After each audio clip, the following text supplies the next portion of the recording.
नमस्कार। कैसे हैं सभी प्यारे बच्चे। नमस्कार नमस्कार नमस्कार। जय हिंद। मैं विनाश विश्वकर्मा स्वागत करता हूं आपका टॉपर्स 2025 बैच में। और प्यारे बच्चों, आज केमिस्ट्री 7 बजे जैसे कि रोज चलती ही है, 7 बजे ये आपका डी व एफ ब्लॉक के तत्व का बोर्ड एग्जाम वाले क्वेश्चन का क्लास या की क्लास, जैसा कि ठीक समझते हो आप। तो बोर्ड एग्जाम में, अब बोर्ड एग्जाम का मतलब मैं यूपी बिहार राजस्थान सब लेकर आया हूं। अच्छा, वाली क्वेश्चन की जो ये क्लास है मैं दिखा दूं, ये देख लो। बोर्ड एग्जाम वाले क्वेश्चंस, ठीक, ये पार्ट 1 है। कल इसका पार्ट 2 आएगा, तो और सारे क्वेश्चन हम और भी करेंगे। तो बोर्ड एग्जाम होता है, बोर्ड एग्जाम होता है और क्वेश्चन आते हैं। बच्चों को लगता है कि जो बोर्ड एग्जाम होता है वो हवा बिलौवा जैसा कुछ बर्बाद कर देगा, बहुत कठिन नंबर आते हैं, क्वेश्चन बहुत ज़्यादा हार्ड होता है ना, हो नहीं पाएगा सर, आप बहुत थोड़ा सा लिखवाते हो, पूरे नंबर मिल पाएंगे नहीं मिल पाएंगे, ये तो दिमाग में चलता ही है। मैं कई बार बोल चुका हूँ कि जितना मैंने लिखवाया है, जितना करवाया है, उससे ज़्यादा तो आप चाहकर भी नहीं लिख पाओगे। कूड़ा करकट कचरा लिख दोगे तो अलग बात है, बट नंबर उतने पे ही मिलते हैं जितने पर चाहिए। और वास्तविकता में बात बता चुका हूं, बोर्ड एग्जाम वाले जो जो एग्जामिनर होते हैं, जो कॉपी चेक करते हैं, मैं भी कोऑर्डिनेटर रहा हूं, तो मैं भी कॉपी चेक कराता था। तो स्थिति क्या होती थी, आंसर लिखा, आंसर लिखने के बाद हम फोकस करते हैं उस चीज पर कि आंसर का जो मोटिव है, जो भाव है, वो किस लाइन में है। अच्छा ये है, ओके ठीक है, इसको चेक कर दिया, बाकी ओके ओके ओके। ऐसे कॉपी चेक होती है। एक कॉपी के 35 रुपए मिलते हैं। यूपी बोर्ड में शायद बढ़ गए हैं, कम हो गए हैं। तो 35 रुपए 30 रुपए एक कॉपी के मिलते हैं। आप खुद सोचो कि अगर एक टीचर को 20 कॉपी मिलती है एक दिन में चेक करने के लिए, 30 कॉपी मिलती है, तो वो तो जल्दी जल्दी चेक करेंगे। और एक मीटिंग होती है उससे पहले कि हाँ, ज्यादा से ज्यादा बच्चों को क्या करना है, अच्छे नंबर देना है, जिससे कि बोर्ड बेकार ना हो। ये मैं खुले तौर पर बोल रहा हूं। तो आप अगर जबरदस्त पढ़ाई कर रहे हो तो कहीं भी नहीं गए 90%। समझ रहे हो जी। तो क्या लेकर बैठना है आज, क्योंकि आज आपके बोर्ड एग्जाम के क्वेश्चंस होने वाले हैं। तो आप क्या लेकर बैठोगे, कोई 2 चीज बताओ जल्दी से, जो मैं हर बार बोलता हूं। क्या लेकर बैठेंगे जी सरकार। और we are waiting to you in the award function, सम्मान समारोह में इंतजार कर रहा हूं, सभी को आना है। 16 रुपए मिलते हैं, हाँ। तो यूपी बोर्ड में अभी भी उतने ही रुपए मिलते हैं। तो सोचो, एक 16-17 रुपए के चक्कर में एक जो एग्जामिनर हैं वो क्या एक एक लाइन पर गौर देंगे। ऐसे तो बच्चों की हो गई कॉपी चेक, हो गया, मिल गया रिजल्ट। ऐसे रिजल्ट अगस्त तक भी ना मिलने वाला है। इसलिए हम एग्जामिनर या जो भी टीचर एग्जामिनर के लेवल पे काम करते हैं, वो उतना ही चेक करने की कोशिश में रहते हैं जितना आंसर पूछा गया है। आपसे आपका नाम पूछा गया, आप अपने गांव का नाम, अपने दादा का नाम, दादी का नाम, उनके गांव का नाम, कुएं में पानी पीते थे, उसके बाद वहां नहाते थे, उसके बाद फूल पसंद थे, ये सब लिखोगे तो कूड़ा करकट ही माना जाएगा। चलिए, कॉपी पेन ले लिए सबने, चलो शुरू करते हैं। आज का जो हमारा क्वेश्चन का सीरीज रहेगा, उसमें UP board, Bihar board, Rajasthan board सारा मिक्स है। कोई सा क्वेश्चन किसी भी बोर्ड में घुमा के रख देते हैं, इसमें कोई दो राय नहीं है, क्योंकि आता सिलेबस से ही है। इसमें हमने बाकी सारे एमसीक्यू रख रखे हैं और 2 क्वेश्चन हमने अलग से लिखने वाले ले रखे हैं। तो जब तक वो क्वेश्चन खत्म ना हो जाए तब तक ऐसे कमेंट मत करना सर ये तो उस वाले बोर्ड का है, ये वाले से बोर्ड का है। आप ही के सिलेबस का है, किसी भी बोर्ड में कोई सा भी क्वेश्चन आ सकता है, ये कोई फिक्स वाली बात नहीं है। In the respect of the syllabus you will see. ठीक, चलिए ओके, हम आते हैं भैया पहले क्वेश्चन पर। यूपी बोर्ड 2024 का क्वेश्चन है, ये इसी बार आया हुआ क्वेश्चन है। यहां पर देखते हैं, KMnO4 आपको दे रखा है। KMnO4 में मैग्नीज की ऑक्सीकरण संख्या क्या है। 2024 के आपके जो सेट बनते हैं 7 सेट के हिसाब से, ये एक सेट में आया हुआ क्वेश्चन है 2024। अब ये मत कह देना कि यूपी बोर्ड 2024 में इतने सारे क्वेश्चन आ सकते हैं। सेट होते हैं प्यारे बच्चे, अलग अलग सेट होते हैं। ओके, चलिए प्यारे बच्चे, बिहार बोर्ड एक्स्ट्रा है बस चैप्टर्स में। बाकी आप कोई सा भी हिंदी माध्यम का बोर्ड ले लो, आप यूपी बोर्ड ले लो, राजस्थान बोर्ड ले लो, एमपी बोर्ड ले लो, उत्तराखंड बोर्ड ले लो, कोई सा बोर्ड ले लो, सारी की सारी कहानी क्लियर हो जाएगी। चलिए अब देखेंगे के MnO4 में मैग्नीज की ऑक्सीकरण संख्या है। के MnO4 में मैग्नीज की ऑक्सीकरण संख्या है, निकाल लें। तो मैंने क्या बताया था, किसी ने अगर 11वीं क्लास की बेसिक सीरीज देखी होगी, पोटेशियम +1 होता है, मैग्नीज का क्या होता है, प्लस का x होता है, ऑक्सीजन का कितना होता है, 4 गुणा -2, ऑक्सीजन -2 दिखाता है, बराबर क्या क्या होता है, 0 होता है, x बराबर क्या निकल कर आएगा, +7 निकल कर आएगा, तो +7 हो जाएगा। अब बच्चे कहेंगे क्या हमें ये करके दिखाना जरूरी है, नहीं, सिर्फ टिक लगाओ, एक नंबर पाओ, एक नंबर। अब बताओ, एक नंबर में आपने सिर्फ लिखा है डी, उत्तर नंबर इतने का डी, बस इतने पर ही पूरा एक नंबर मिल जाएगा, बिल्कुल मिल जाएगा। कुछ बच्चे इसमें पूरा करके दिखाते हैं, पूरा करके दिखाने की जरूरत ही नहीं है। ओके, जिसका सही होता रहे बताते रहे ना। लो जी, यूपी बोर्ड निपटा दिया तुम्हें। आगे बिहार बोर्ड 2024, बिहार बोर्ड 2024 में आया हुआ क्वेश्चन, निम्नलिखित में से किसमें अयुग्मित इलेक्ट्रॉनों की संख्या अधिकतम है। किसमें अयुग्मित इलेक्ट्रॉन, यानी कि डी कक्षक में किसमें अयुग्मित इलेक्ट्रॉन होंगे, या कहीं भी माने तो आप Mg2+ को देखोगे तो मैग्नीज 2+ में तो कहीं भी अयुग्मित इलेक्ट्रॉन की बात ही नहीं आ रही, क्योंकि आप खुद देखोगे 1s2 2s2 और 2p कितना 6, कितना होता है 12, 12 में से 2 गया तो 1s2 2s2 2p6 है ही नहीं इसमें। तो टाइटेनियम की बात करोगे तो टाइटेनियम कितना होता है, स्कैंडियम टाइटेनियम, यानी कि 22, 22 का मतलब 4s0 और 3d2 होगा, क्योंकि 3D1 होगा, 3D1 होगा। क्यों, क्योंकि 4s2 3d2 होता, 3+ का मतलब 2 यहां से खा गए, 1 यहां से खा गए, इसमें 1 इलेक्ट्रॉन। करके देख लो, सिखाया रखा है। वेनेडियम 3+, स्कैंडियम टाइटेनियम वेनेडियम 23 होता है, 4s2 3d3, लेकिन 3 है तो ये हो जाएगा 4s0 और 3d2। इसमें कितने इलेक्ट्रॉन होंगे अकेले, इसमें 2 इलेक्ट्रॉन अकेले होंगे, 1 2 3 4 5, 2 इलेक्ट्रॉन अकेले होंगे। Fe3+ का मतलब है 4s0 3d5। ये मैंने आपको लगातार 3 से 4 क्लास में सिखाए हैं कि कैसे निकालते हैं, 3 से 4 क्लास में सिखाएं कि कैसे निकालते हैं। Fe3+ 4s0 3d5 और 3d5 यानी कि 1 2 3 4 5, इसमें अयुग्मित इलेक्ट्रॉन कितने हैं, 5। इसी का आंसर होगा डी। अधिकतम अयुग्मित इलेक्ट्रॉन की संख्या कितनी हो जाएगी, डी हो जाएगा। कितना, डी। तो टिक कर दिया डी ऑप्शन। लो जी, बिहार बोर्ड, बिहार बोर्ड ने पहली बार ऐसा क्वेश्चन दिया है कि थोड़ा सा करने में मजा भी आ रहा है, ठीक है, बाकी तो सब सरल ही क्वेश्चन होते हैं। राजस्थान बोर्ड भी दिखाएंगे अभी, ठीक है, इसके बाद फिर से बिहार बोर्ड लेते हैं, फिर बिहार बोर्ड लेते हैं, फिर राजस्थान बोर्ड लेते हैं, ठीक, फिर यूपी बोर्ड सबसे लास्ट में लेके। क्रोमियम की अधिकतम ऑक्सीकरण अवस्था है। अब ऐसा नहीं है कि ये यूपी बोर्ड के लायक नहीं है, किसी दिन धर देंगे ये भी यूपी बोर्ड में 2025 में, किसी दिन राजस्थान बोर्ड में रख देंगे। ये तो होता है, मान लो मेरा पेपर बनाने का ज्यादा मन नहीं कर रहा, मैंने कुछ लिखा, एकदम से कहा यार खुद क्यों लिखूं, उठाकर राजस्थान बोर्ड से देखा, अच्छा ले ये रख दिया, कौन देख रहा है, फिर बिहार बोर्ड से उठाकर एक क्वेश्चन ये लिख दिया, काम खत्म, हो गया पेपर तैयार। यही होता है। क्रोमियम की अधिकतम ऑक्सीकरण संख्या कितनी होती है, +2 +3 +4 +6, बताओ कितनी बताई थी। +3 पर तो स्थायी होता है, ठीक, सूरज कुमार यादव बिल्कुल ठीक बताए हैं, +3 पर तो स्थायी होता है। इसमें निकाल के देखो, K2Cr2O7, जब मैं इसमें निकालूंगा तो ये प्लस का 2, इसका निकाल कर देखना है तो 2x मानेंगे क्योंकि 2 बार क्रोमियम है, ऑक्सीजन -2 होता है बराबर 0, तो आप देखोगे x बराबर कितना होता है, +6। क्रोमियम अधिकतम +6 दिखा सकता है, क्रोमियम अधिकतम +6 दिखा सकता है, लेकिन +3 पर स्थायी होता है, +3 पर स्थायी, अधिकतम +6। तो बताओ मैग्नीज अधिकतम कितना दिखाता है, +7 दिखाता है ना, हाँ, तो क्रोमियम से थोड़ा सा ही छोटा होता है बस प्लस वाले दिखाने में, तो इसको नोट करके लिख लेना, +6।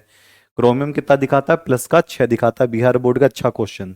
अगला बिहार बोर्ड 2024, कॉपर 2+, जिसका कॉपर का कितना होता है 29, इसमें 2+ ऊपर दिखा रखे हैं। आयन में अयुग्मित इलेक्ट्रॉन की संख्या कितनी होगी? जल्दी से इसका आंसर बताएं।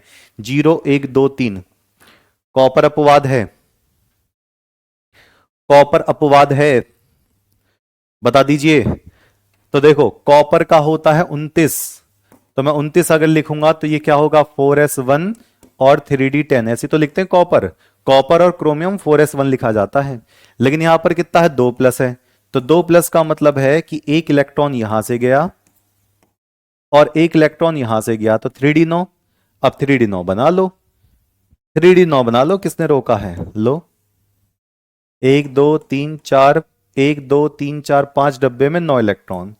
9 इलेक्ट्रॉन का मतलब 1 2 3 4 5 6 7 8 9। क्या पूछा है? अकेला इलेक्ट्रॉन। तो अकेला इलेक्ट्रॉन कौन सा? ये रहा, ये दिखाई दे रहा है अकेला इलेक्ट्रॉन। और अकेला इलेक्ट्रॉन कितना है? एक ही है, एक ही है, बी ऑप्शन। अकेला इलेक्ट्रॉन बी ऑप्शन। लो जी, कहानी स्वाहा, निपटा दी हमने तो बहुत जल्दी। देख लो एक बार, आराम से चेक कर लो, कोई ज्यादा जल्दबाजी वाली बात नहीं है। कहीं सोच रहे हो बहुत तेज चल रहा हूं, इतनी तेजी से पेपर करना पड़ेगा, पेपर छूट जाता है नहीं तो। खुद चेक करो। कॉपर 29 होता है, 4s1 3d10 ये होता है, क्योंकि ये अपवाद होता है, सी बेसिस में 4s1 आया है। 2 इलेक्ट्रॉन निकालने हैं तो एक यहां से निकाल दिया है, 4s में से पहले इलेक्ट्रॉन निकालते हैं, फिर निकालते हैं 3d में से। तो 1 2 3 4 5 6 7 8 9, लास्ट में इलेक्ट्रॉन खाली रह गया, तो एक इलेक्ट्रॉन अकेला है। एक इलेक्ट्रॉन अकेला है तो एक अयुग्मित इलेक्ट्रॉन निकल कर आएगा। ये वाली कहानी समझ में आ गई? अच्छा, अब बढ़ते हैं किस पर? राजस्थान बोर्ड 2024 पर। ओहो, राजस्थान बोर्ड में कैसे क्वेश्चन आए हैं। क्रोमाइट अयस्क का रासायनिक सूत्र क्या है? क्रोमाइट अयस्क को क्रोम आयरन के नाम से जानते हैं, जिससे पोटेशियम डाइक्रोमेट बनता है। जिससे पोटेशियम डाइक्रोमेट बनता है, जल्दी से बता दो वो कौन सा आ रहा है। संदीप बेटा मैं समझा नहीं रहा, मैं क्वेश्चन करा रहा हूं। समझाया तो मैंने से पूरे के पहले चैप्टर में सब कुछ है, ये तो बच्चे कर रहे हैं, ये तो मैं बोर्ड के एग्जाम्स के क्वेश्चन दिखा रहा हूं। ठीक है, हाँ बिल्कुल सही बात है सर।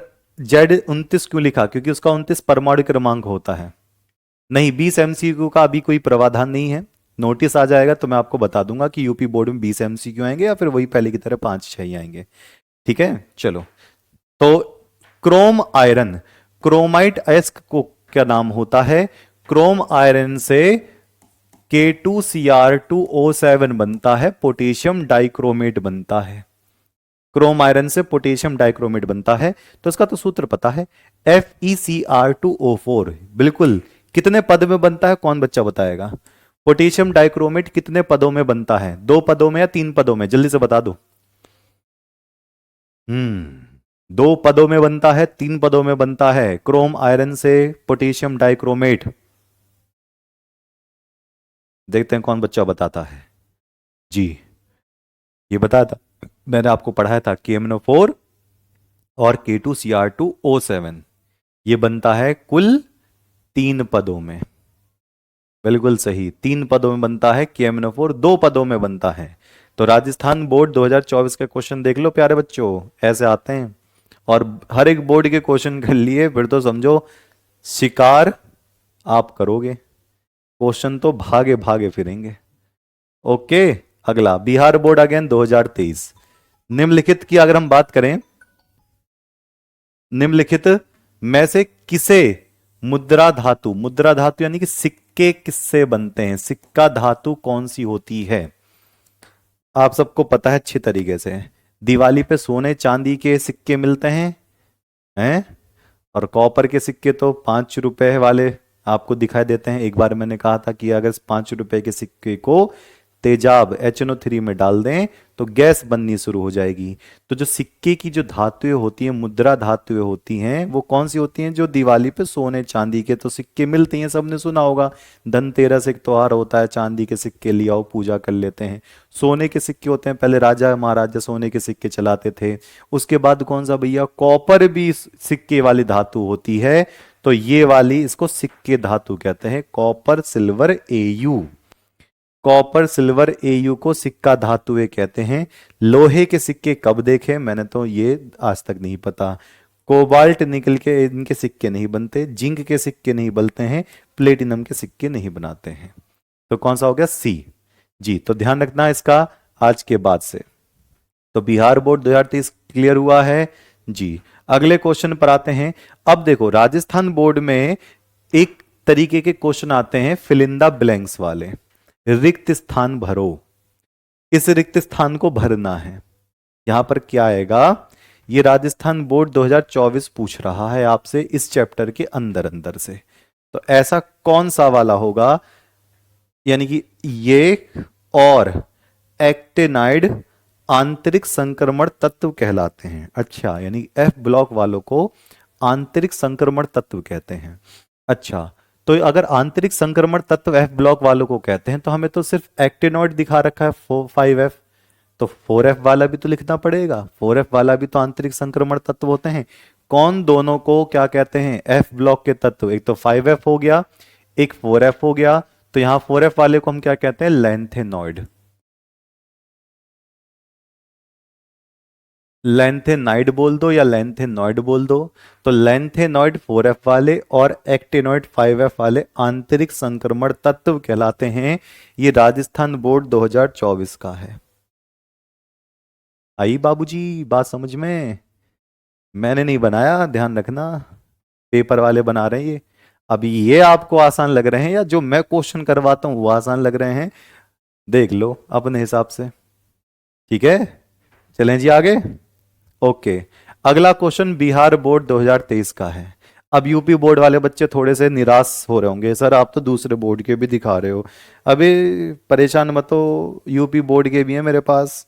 ठीक है, तो ये तो मैं इसलिए दिखा रहा हूं कि कोई सा भी क्वेश्चन उठा के किसी में भी लपटा सकते हैं।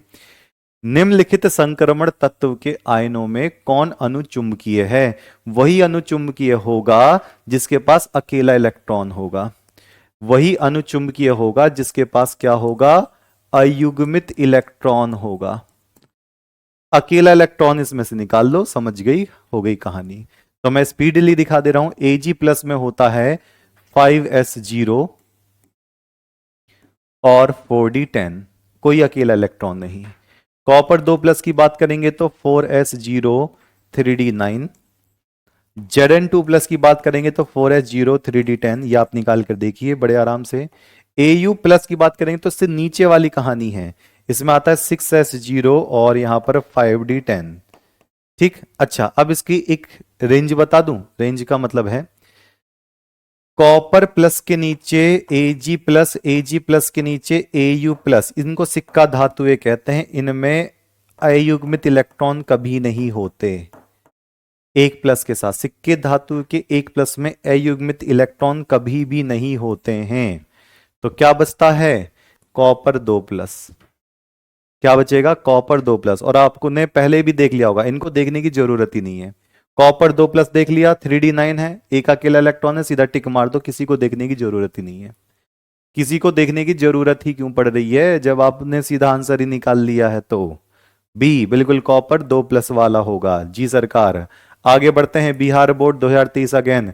कॉपर 2 प्लस का इलेक्ट्रॉनिक विन्यास इनमें से कौन सा होगा? जल्दी से बता दो। कॉपर 2 प्लस के लास्ट में क्या आता है? कॉपर 2 प्लस का इलेक्ट्रॉनिक विन्यास क्या होगा? इनमें से जल्दी से देखकर बता दो। कॉपर 2 प्लस के लास्ट में क्या आता है? देखो क्या दिखाया था, 3d9। तो कॉपर 2 प्लस के लास्ट में कहीं पे 3d9 लास्ट में आपको दिखाई दे रहा है तो टिक मार दो, जल्दी से आंसर हो गया। आर्गन का मतलब 18 इलेक्ट्रॉन। आर्गन का मतलब कितने? 18 इलेक्ट्रॉन। 3d9 जहां आ रहा है टिक लगा दो। कहां है 3d9? ये रहा, ये रहा copper 2 plus 3d9, Bihar board 2023 लपेट दिया। ओके, अगला क्वेश्चन बिहार बोर्ड 2023 है, विकल्प बहुत सारे आते हैं इसमें बिहार बोर्ड वाले में। निम्नलिखित में से कौन प्रथम संक्रमण श्रेणी का सदस्य है? निम्न में से कौन प्रथम संक्रमण श्रेणी का सदस्य होगा? तो प्रथम संक्रमण श्रेणी कहां से होती है? Scandium, titanium, vanadium, chromium, manganese, iron, cobalt, nickel, copper, zinc. कहां से शुरुआत करते हैं? 21 से शुरुआत करते हैं। कहाँ रोक देते हैं? 30 तक रोक देते हैं।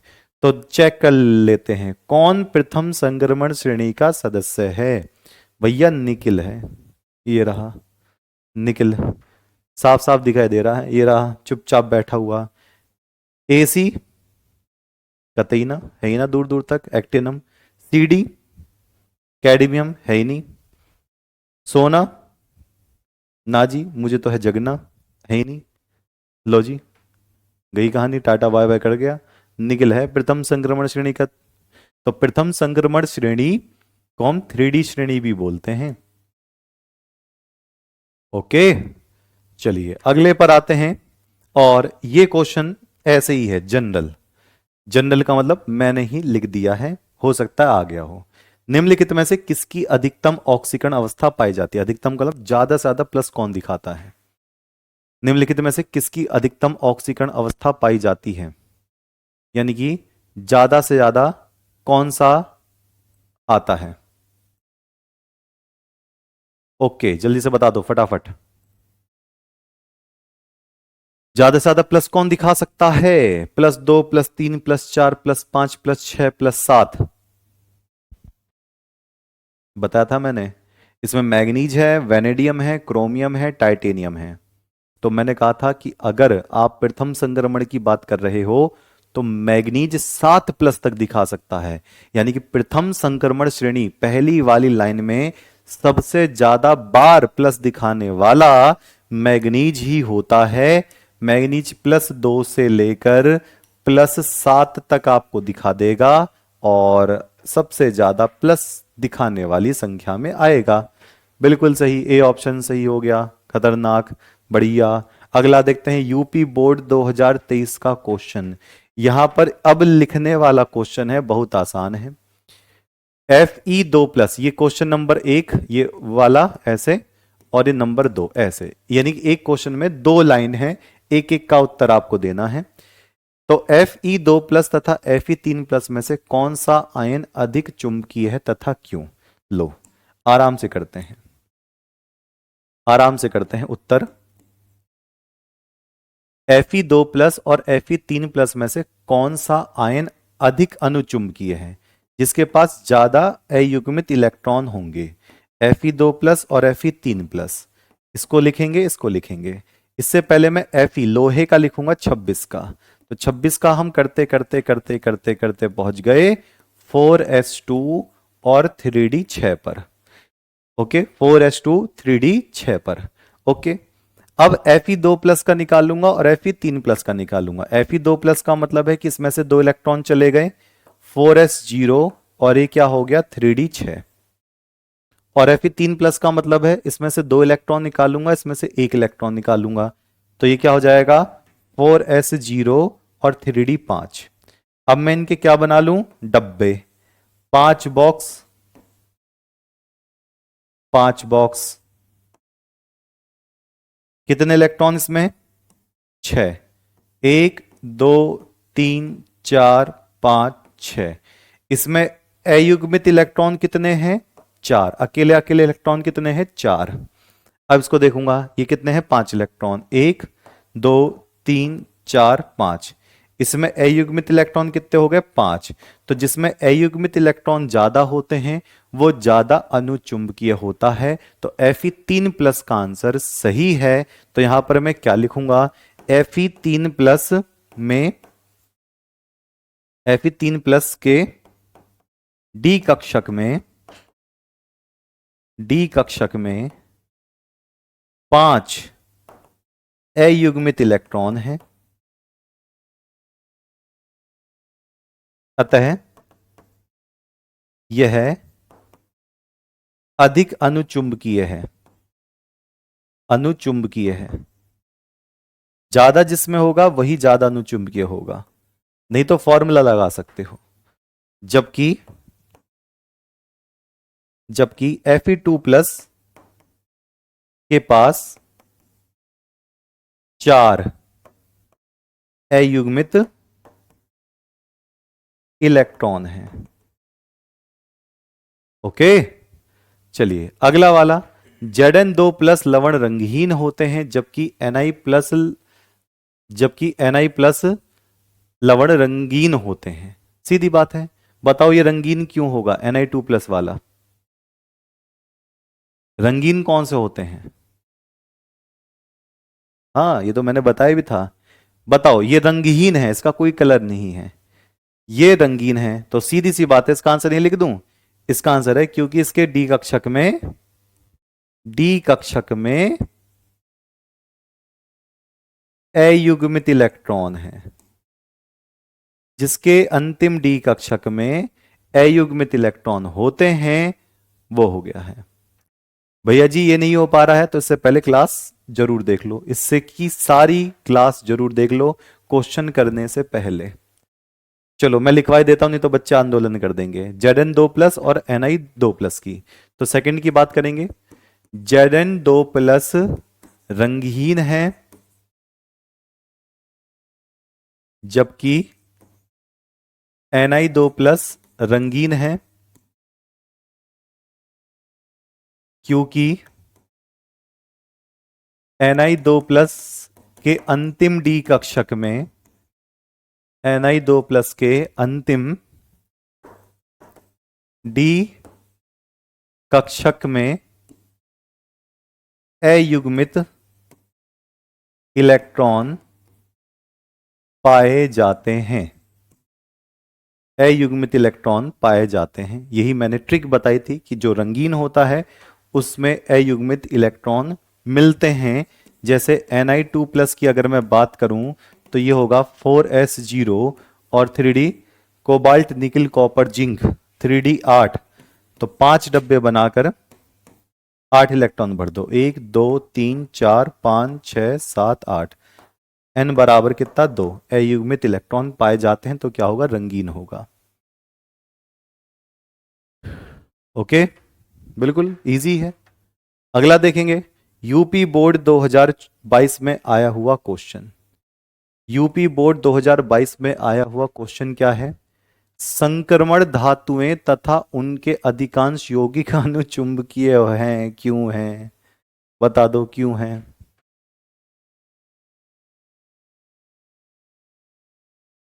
बताओ।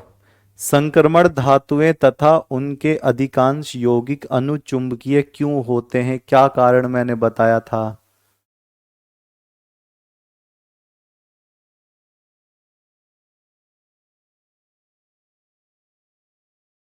जी, तो उत्तर नंबर 1।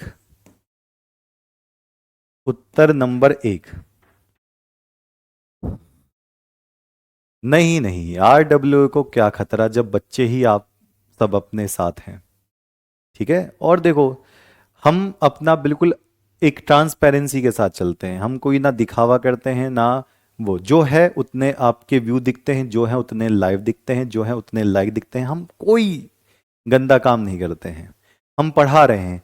जब तक आप बच्चों का साथ है तब तक RWA वालों को चुनौती कौन दे सकता है? आप खुद सोचो। इतनी मजबूत कड़ी हमसे जुड़ी हुई है, आप सब बच्चों का सहयोग है, आप सबका सहयोग है, तो और क्या चाहिए? है ना? तो हम कोई झूठा दिखावा या ये सब ऐसे भी नहीं करते। सम्मान समारोह में जो बच्चे आए, हम चाहते तो उसकी कम से कम 300 से 400 क्लिप निकलवा लेते और लगातार उसको चलाते रहते। नहीं, बच्चों के कहने से, बच्चों ने बोला तो बच्चों के कहने से बच्चों की क्लिप निकाली, बच्चों की क्लिप हमने डाली। है ना? तो कोई दिखावा नहीं है, कोई फेक नहीं है, सारा सब कुछ ओरिजिनल है। सिर्फ आप सबकी वजह से, क्योंकि आप सबका चरम सहयोग हमारे लिए है। और जब सहयोग आप सब हमारे साथ खड़े हुए हो, तो कोई क्या बिगाड़ लेगा? मुझे तो यही नहीं समझ में आता। है ना? अगर कोई ये भी कह देना कि RWA ऐसा फेक काम करता है ना, उसके जो टीचर ऐप के अंदर नहीं पढ़ाते हैं, या फेक लाइव ले आते हैं, या कुछ रिकॉर्डेड ऐसे दिखा देते हैं, तो मुझे ये नहीं समझ आता कि बच्चे तो तुरंत समझ जाते हैं चीज़ों को। बच्चे तुरंत आकर बोल देंगे नहीं, ऐसे है, ट्रांसपेरेंसी के साथ काम कर रहा है। कभी कभी जवाब देना पड़ता है कि हाँ हम सही कर रहे हैं, देखो ऐसे दिखा रहे हैं, हम ऐसे कर रहे हैं, हम ऐसे कर रहे हैं। है ना? तो जब तक आप हैं, आप सब साथ में हैं, तब तक सब सही है। चलो, तो संक्रमण धातुएं उनके अधिकांश यौगिक अनुचुंबकीय होते हैं, क्योंकि क्योंकि इनके अंतिम डी कक्षकों में, अंतिम डी कक्षकों में अयुग्मित इलेक्ट्रॉन उपस्थित होते हैं, इलेक्ट्रॉन उपस्थित होते हैं। ठीक है, उत्तर नंबर 2 की हम बात करेंगे। संक्रमण धातुएं तथा इनके अनेक यौगिक उत्तम उत्प्रेरक का कार्य क्यों करते हैं?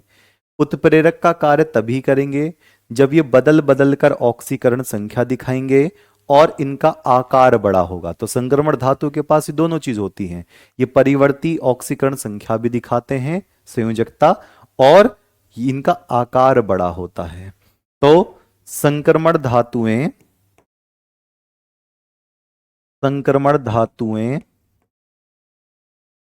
व इनके अधिकांश यौगिक उत्प्रेरक की भांति कार्य करते हैं, उत्प्रेरक की तरह कार्य करते हैं क्योंकि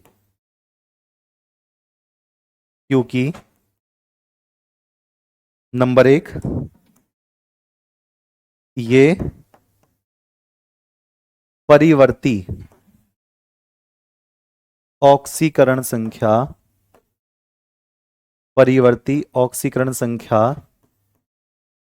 प्रदर्शित करते हैं, बदल बदल के प्लस दिखाते हैं, तभी ये दूसरों ग्राहकों को खींच सकते हैं।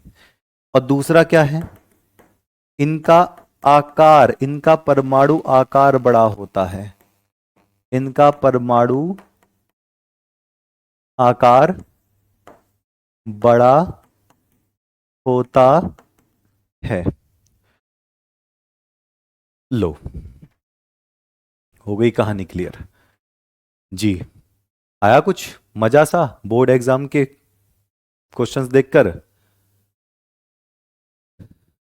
जी हाँ, लाइब्रेरी देखो, लाइब्रेरी उन बच्चों को ज्वाइन करना चाहिए जिनके घर में लगता है कि हम बैठ के पढ़ नहीं पाते हैं।